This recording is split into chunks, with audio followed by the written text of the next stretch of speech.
نحمده ونصلي ونسلم على رسوله الكريم أما بعد. And he, in my young days, when I was only 15 years old, he would teach me tasawwuf also, in his own style.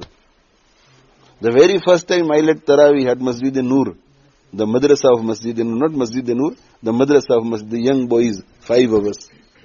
No mistake first day, no mistake second day, no mistake in the first ashara, no mistake in the second ashara. And when you are young, these things are very important to you. Very important. When you grow up, you understand that these are not important things. So, yesterday I led the last 4 rakats, even if somebody had to, no problem. Qul a'udhu bi rabbil falaq, qul a'udhu bi rabbin nas. People make mistakes.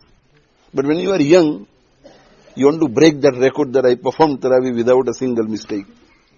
And then my father, he would not go to perform Salat in the masjid where he was the Imam. He would come every day at Isha to the madrasa property to listen to my Tarawih. He was very fond of his children progressing in deen. Every day he came to listen to my Tarawih. So in the last ashara, around the 25th, 26th, I made a mistake in Tarawih. And when I made a mistake, I thought that my father is going to tell me off today. There are only quarter Jews and you could not done any mistake. So we left the masjid after Isha Salat together. And we were walking down Berner Street, opposite Masjid-e-Noor, and there was only me and my father.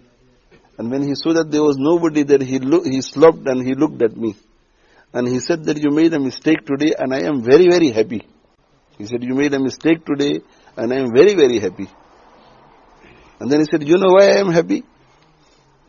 He said, until today you did not make a mistake, and last a few days I was worried about you.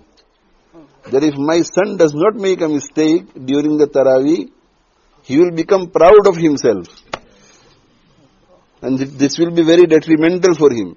So I hope he makes a mistake. So pride and riya does not enter his heart. Ujb does not enter his heart. Now at the age of 15, I did not understand what is pride and what is ujb and what is kibr. But when we say something to our children, it enters their heart and mind, and what they have been taught when they grow up, they understand. So ujb is very, very dangerous.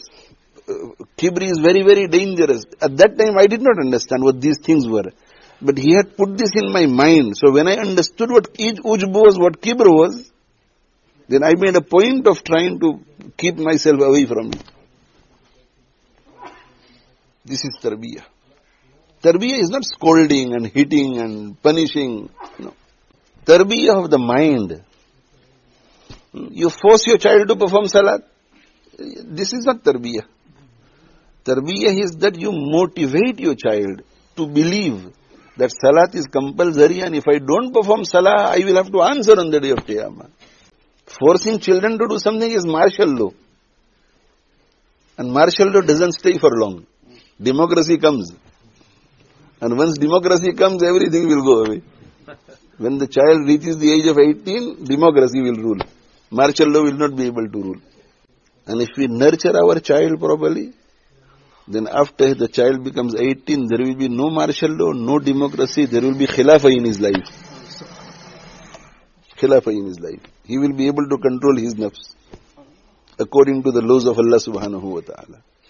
And if you have problem in doing tarbiyyah of your children, then you should turn to experienced ulama, experienced mashayikh, experienced da'is who knows how to handle, so that they will give you tips and they will advise you on your issues. Don't just try to handle it yourself, because sometimes the reaction could be very, very dangerous. Love, respect and recognition is a natural need for every human. So if parents don't take out time for their children and don't give them love, don't give them respect and don't recognize them, don't give them recognition for the good they have, then they will go outside. This is where the gang culture stems from. For recognition he goes outside. For love he will find a girlfriend. For respect he will become the leader of the gang. If you give your children love, respect and recognition at home, then the child doesn't need to go outside. But parents have no time. Parents have no time. Religious families also, Ulema and the Duat, Da'is and Ulema, please, I am urging all of you, worry about the Ummah, but at the same time worry about your children also. Are children not part of the Ummah? Worry about the Ummah in such a way that you include your children and wife also in that Ummah. The ulama also. For example, me working here and you say, oh, he's a very hard-working person. But what I have to ask myself is that, am I not neglecting my family as far as deen is concerned? And nurturing children does not mean that they remain obedient to us. Oh, bahut achhe hain mere bacche, mashallah. Why? Because they obey you. Are they performing salah? As far as faraid, wajibat are concerned, what is their condition?